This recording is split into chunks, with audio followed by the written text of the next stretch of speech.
La veille de son arrestation, Jésus a passé la nuit éveillé. Mais ce n'est pas de cette nuit dont nous allons parler.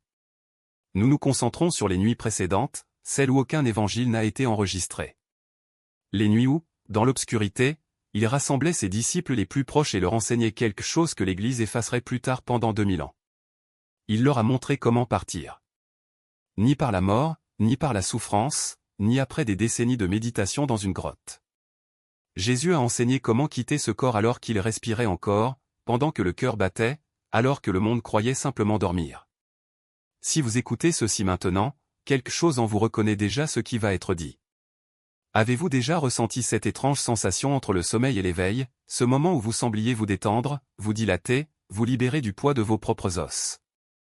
Et puis, aussi vite qu'il était arrivé, il fut tiré en arrière, entraîné par quelque chose qu'il ne pouvait pas nommer. Ce n'était pas un rêve. Ce n'était pas de l'imagination. C'était son esprit qui se souvenait de ce qu'il savait faire autrefois. Et ce retour soudain vers le corps n'était pas naturel. C'était un verrou, une cage de fréquences créée pour vous garder emprisonné. Ce soir, vous comprendrez pourquoi cela se produit. Et, plus important encore, vous apprendrez ce que Jésus a réellement enseigné sur la façon de s'échapper. Ce n'est pas une métaphore. Ce n'est pas de la poésie. Les textes gnostiques qui ont survécu aux flammes parlent d'un portail spécifique, d'un passage qui ne s'ouvre qu'au seuil entre le sommeil et la mort. Un seuil que les anciens appelaient la porte de la monade astrale, le chemin du retour à la source, à la lumière originelle à laquelle votre esprit a été arraché. Les archontes connaissent cette porte. Ils l'ont toujours su. Et ils ont consacré des siècles à s'assurer que vous ne le trouviez jamais. Mais le fait que je sois arrivé jusqu'ici n'est pas une coïncidence. C'est la fréquence. C'est un souvenir. Et à la fin de cette explication, vous comprendrez exactement pourquoi vous aviez besoin d'entendre cela aujourd'hui. Pour comprendre ce que Jésus a enseigné lors de ces nuits cachées, vous devez d'abord comprendre où vous êtes réellement. Pas géographiquement, pas physiquement, mais en termes cosmiques. Parce que la vérité sur cette réalité est bien plus étrange que ce qu'aucune religion n'a osé révéler. Les anciens gnostiques savaient quelque chose que les églises modernes ont systématiquement effacé, le Dieu de ce monde n'est pas le vrai Dieu. L'entité qui a façonné cet univers physique, qui exige un culte, qui punit et récompense, n'est pas la source infinie. C'est quelque chose de complètement différent. Les gnostiques l'appelaient le démiurge, un créateur aveugle, un architecte imparfait qui construisait une prison et convainquait les prisonniers qu'ils étaient libres. Ce n'est pas un blasphème. C'est l'histoire qui a été brûlée. Les textes de Nag Hammadi, découverts en 1945, ont révélé ce que croyaient réellement les premiers chrétiens avant que l'Église ne réécrive tout. Ils parlèrent d'un royaume au-delà de cela, d'une dimension de pure lumière appelée plérum. Et au sein de cette lumière infinie existe la monade, la véritable source, la conscience originelle d'où naissent toutes les âmes. Vous êtes un fragment de cette source, une étincelle de la monade emprisonnée dans la chair. Et le démiurge, avec ses serviteurs, les archontes, a construit un système élaboré pour vous empêcher de rentrer chez vous. C'est là que le sommeil devient crucial. Chaque nuit, lorsque votre esprit conscient s'arrête, votre esprit entre dans un état vulnérable. La frontière entre le corps et l'âme devient ténue, presque perméable. Les anciens savaient que c'était le moment du plus grand danger et, en même temps, de la plus grande opportunité. Parce qu'à ce seuil, vous pouvez être attrapé ou vous pouvez vous échapper. Les archontes maîtrisaient l'art de la récolte. Ils se nourrissent de l'énergie humaine, peur, confusion, désir, attachement. Chaque nuit, pendant que des milliards de personnes dorment, leurs rêves sont manipulés. Les cauchemars ne sont pas aléatoires. Des cycles d'anxiété, de persécution et de perte de contrôle sont créés. Ce sont des programmes d'extraction, conçus pour générer les fréquences émotionnelles consommées par les archontes. Mais il existe une autre possibilité. Jésus savait que la même porte utilisée pour la moisson pouvait être utilisée pour la délivrance. L'état entre l'éveil et le sommeil, que les chercheurs modernes appellent état hypnagogique, n'est pas seulement une transition biologique. C'est un portail spirituel, une brèche dans le mur de la prison. Et si vous savez le traverser consciemment, vous pouvez quitter votre corps sans mourir. C'est ce qu'il a enseigné à ses disciples, non pas sous forme de paraboles, ni sous forme de symboles, mais au moyen d'instructions directes. L'Évangile de Thomas, l'un des textes que l'Église a qualifié d'hérétique et a tenté de détruire, contient des fragments de cet enseignement. Au verset 42, Jésus dit simplement « Devenez des passants ». la plupart des érudits interprètent cela comme une métaphore du détachement, mais les gnostiques l'ont pris au sens littéral, des êtres qui passent, qui traversent la frontière, qui partent et reviennent. La Pistis Sophia, un autre texte gnostique survivant, va plus loin. Il décrit le voyage de l'âme à travers les cieux, devant les archontes qui gardent chaque porte, jusqu'à ce qu'elle retourne au royaume de la lumière.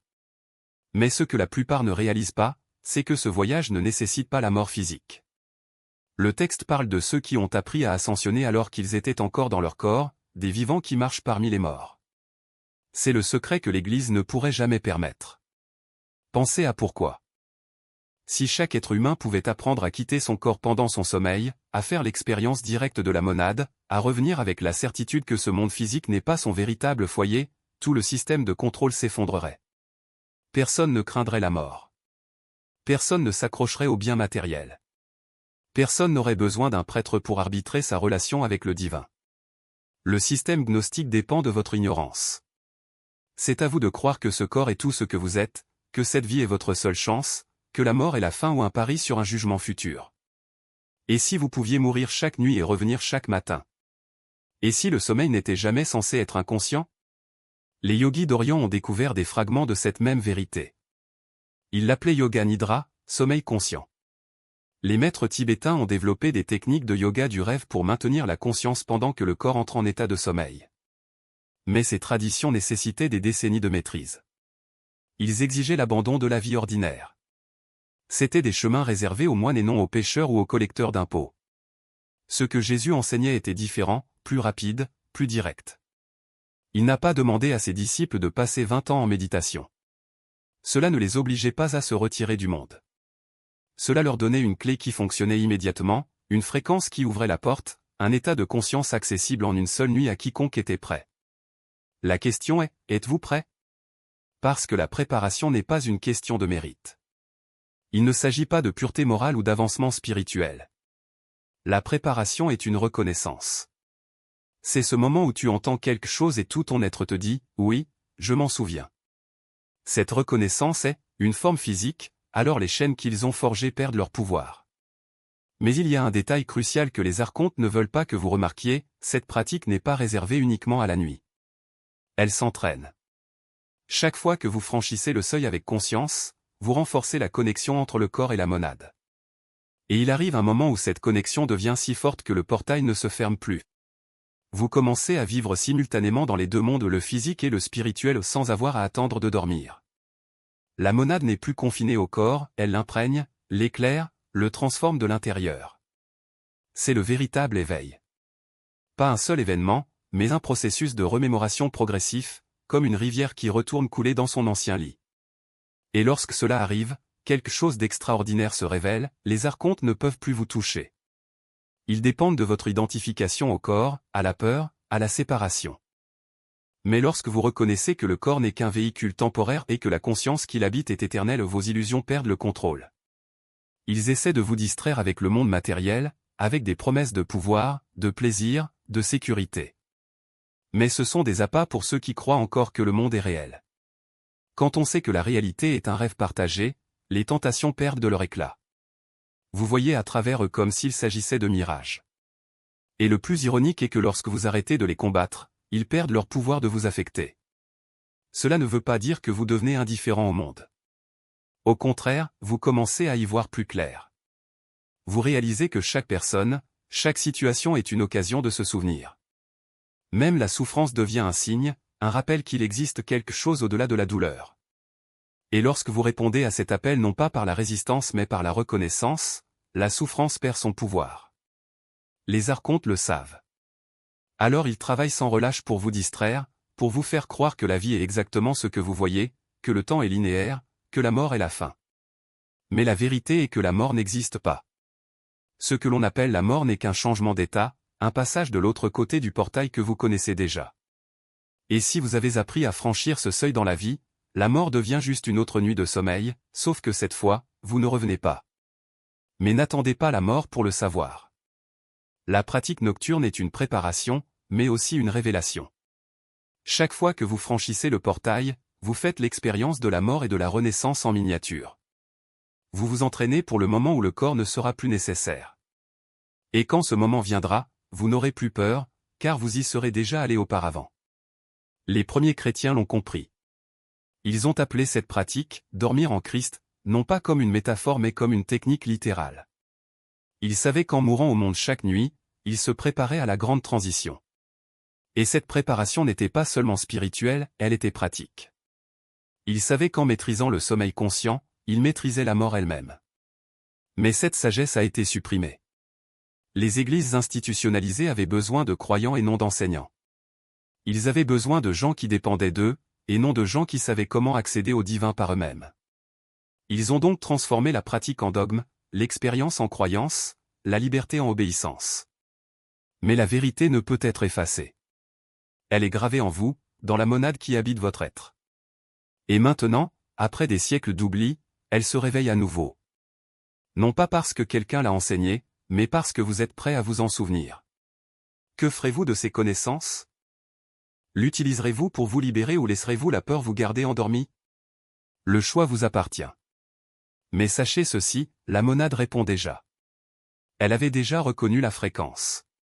Et une fois cette reconnaissance obtenue, il n'est plus possible de revenir en arrière. Le portail est ouvert. La lumière appelle. Et vous écoutez enfin. Toute leur structure de contrôle se dissout. Vous n'avez jamais été censé vivre dans l'ignorance. Il n'était jamais destiné à dormir pendant les heures exactes prévues pour sa libération. Nous n'avons jamais été censés attendre la mort physique pour découvrir ce qui nous attend au-delà. Le portail est réel. La technique est simple. Et ce soir, tout pourrait changer. Mais avant de pratiquer, il y a encore une chose que vous devez comprendre. Le plus important. Pourquoi cela fonctionne pour certains et pas pour d'autres? Le secret qui sépare ceux qui entendent seulement ces informations de ceux qui les utilisent réellement pour transformer leur existence. La différence ne réside pas dans le talent. Il ne s'agit pas d'avancement spirituel. Ce n'est pas du karma, de la chance ou une faveur divine. La différence est simple. Ceux qui font l'expérience du portail sont ceux qui, ce soir, s'allongent et mettent en pratique ce qu'ils ont appris. Ceux qui ne le font pas sont ceux qui disent demain, qui gardent cette connaissance pour plus tard, qui laissent murmurer aux archontes qu'ils ne sont pas encore prêts. Vous êtes prêts. Cela l'a toujours été. Ce qui manquait, c'était la connaissance. Et maintenant vous l'avez.